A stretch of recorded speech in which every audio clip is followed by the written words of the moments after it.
باللہ من الشیطان الرجیم قد جاءکم من اللہ نور و کتاب مبین۔ تو اب یہ تحقیق کے ساتھ ترجمہ ہوا، کیا ہوا؟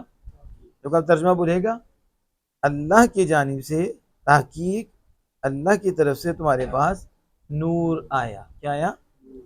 اب یہاں دیکھو، نورن آپ نے کہا تھا نکرہ ہے، کیا ہے؟ تو نکرہ کی تعریف کیا ہے؟ شاباش، جو عام شے کے لیے وضع کیا گیا ہو، عام شے پہ بولا جاتا ہے کہ اب جب آپ کہیں گے نا نور، کیا کہیں گے؟ تو ایک نور حسی ہے، ایک نور ہدایت ہے، ایک کتنے نور ہیں؟ نور حسی، نور ہدایت، سمجھانے کے لیے، ٹھیک ہے؟ یہ جو لائٹ ہے یہ نظر آتی، دیکھو ہملا کسی بھی دیکھو، نظر آتی ہے، محسوس ہوتی ہے، تو اسے کیا کہیں گے؟ حسی۔ کوئی سانس نہیں ہو رہا تمہیں، تمہاری یا حصے کام نہیں کر رہی، یہ نہیں دیکھ رہی، تو ہوا سے ظاہرہ، آنکھ ایک خاص ہے دیکھنا، یہ دیکھنے کی قوت ہے، اسے آپ دیکھ رہے ہیں نا، تو آپ کو محسوس ہو رہا ہے، تو یہ نظر آ رہی ہے نا، اسے کیا کہیں گے؟ نور حسی، سمجھانے کے لیے حسی ہے، ٹھیک ہے؟ یہ کیا کہ نظر ہی نہیں آتا، نظر نہیں آتا، لیکن وہ یہ حسی نور نہیں ہے، حسی نور نہیں ہے، وہ معنی ہے، وہ کیا ہے؟ معنی ہے۔ جیسے علم ہے، علم کیا ہے؟ نور، علم نور، دل سے دور ہو جائے غرور، ٹھیک ہے، اور آ جائے ایمان کا سرور۔ علم، العلم نور، کیا ہے؟ پتہ نہیں تجھے کتنے رہتے ہو، وہ العلم نور، یاد رکھو، حدیث ہے العلم نور، علم تو ایسا نور ہے کہ جسے مل جائے وہ مردہ ہو تو وہ زندہ ہو جاتا ہے۔ علم تو زندگی دیتا ہے، علم تو روشنی دیتا ہے، تو کہتے ہیں کہ عالم زندہ ہے اور جاہل مردہ ہے، کیونکہ علم زندگی دیتا ہے، علم نور ہے۔ تو علم جہاں آتا ہے وہ نور آتا ہے اگر علم نافع ہو، اور علم نہ ہو تو تاریکی ہے، کیا ہے؟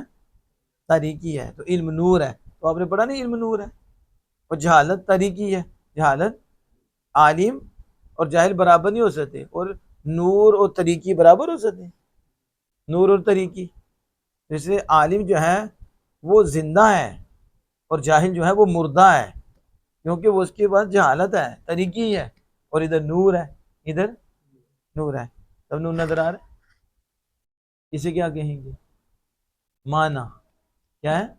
یہ محسوس نہیں ہوتا۔ اب آپ کی عقل میں کتنے معنی آتے ہیں، ابھی بھی آپ کو اور کتنی چیزیں آتی ہیں، وہ معنی ہے نا آپ کے عقل میں نظر آ رہی، یہ باطین ہے، یہ کیا ہے؟ یہ قرآن جو ہے نور ہے، قرآن نظر آ رہا ہے، نور ہدایت ہے، کیا ہے؟ نور، یہ وہ نور ہے کہ آپ ہدایت پہ ہیں، تو یہ قرآن نے آپ کو، اللہ نے قرآن کے ذریعے آپ کو ہدایت دی، اپنے محبوب کے ذریعے ہدایت دی، تو اسے عقلی کہتے ہیں، کیا کہتے ہیں؟ یعنی عقلی، یہ نہیں کہ حسی، یہ نظر آ رہا ہے، جیسے یہ نظر آ رہا ہے، یہ نور حسی ہے، یہ نور ہدایت ہے، یہ نہیں اندر چینجنگ ہو گئی ہے، دل بدل گیا ہے، دل بدل گیا ہے، اور وہ اللہ اس کے رسول کا مطیع ہو گیا، ظاہر بھی اس کا فرما بردار ہو گیا، لیکن کہ اسے بھی نور ملا ہے، اسے، اور نور ہدایت ہے، تو قرآن ہدایت دیتا ہے، قرآن تو ہدایت کیا ہے؟ یہ آپ کا ایمان مل جائے گا، ٹھیک ہے، اللہ کا قرب مل جائے گا، اطاعت فرما برداری کا نور مل جائے گا، تو آپ پھر آپ پہ ظاہر ہوگا، آپ پہ، تو جب قرآن کی ہدایت ملے گی تو وہ نظر آئے گی کہ دیکھو آپ بیٹھے ہیں، آپ کو قرآن کی ہدایت ملی ہوئی ہے، آپ یہاں بیٹھے ہوئے ہیں، اللہ کا فضل ہے، آپ مومن بھی ہیں اور آپ اللہ کی اطاعت بھی کر رہے ہیں، تو یہ زیادہ ہدایت ہے۔ اب سمجھ آ گئی؟ تو جو نور ہدایت ہوتا ہے وہ عقلی، کیا ہے؟ راہ دکھانا، کیا کرنا؟ راستہ دکھانا، دل کی پاکیزگی، یہ سارے اللہ کا قرب، یہ اطاعت، یہ سارے نور ہدایت، اور نور حسی جو نظر آتا ہے۔ اب سمجھ آ گئی؟ اب یہاں دیکھو قرآن پاک میں ہے نورن، کیا ہے؟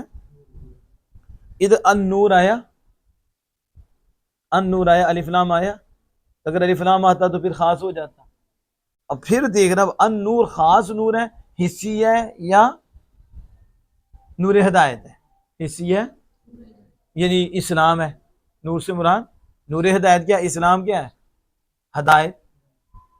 تو نور سے مراد اسلام، اسلام ہدایت دیتا ہے، اسلام اور دین راہ دکھاتا ہے، ہدایت دیتا ہے قرآن. ٹھیک ہے، تو جب ادھر آ جاتا ان نور تو پھر کیا ہو جاتا، خاص، پھر عام رہتا، پھر تو ایک ہی لینا تھا نا. لیکن یہ خالق کائنات جل وعلا کا لا ریب قرآن ہے، اور یہ قرآن سبحان اللہ سارے کلاموں کا سردار ہے، سارے. اور اس کی فصاحت و بلاغت کون پہنچے، کون؟ اس لیے مالک نے یہاں نورن کا ذکر کیا. کس کا؟ اب نورن عام ہے، ان نور ہوتا تو پھر کہتے کہ خاص ہے، تو خاص نور کون سا ہے، خاص. لیکن یہاں فرمایا من اللہ نورن، اس لیے اب مفسرین کرام رضوان اللہ تعالی علیہم اجمعین نے اس کی مختلف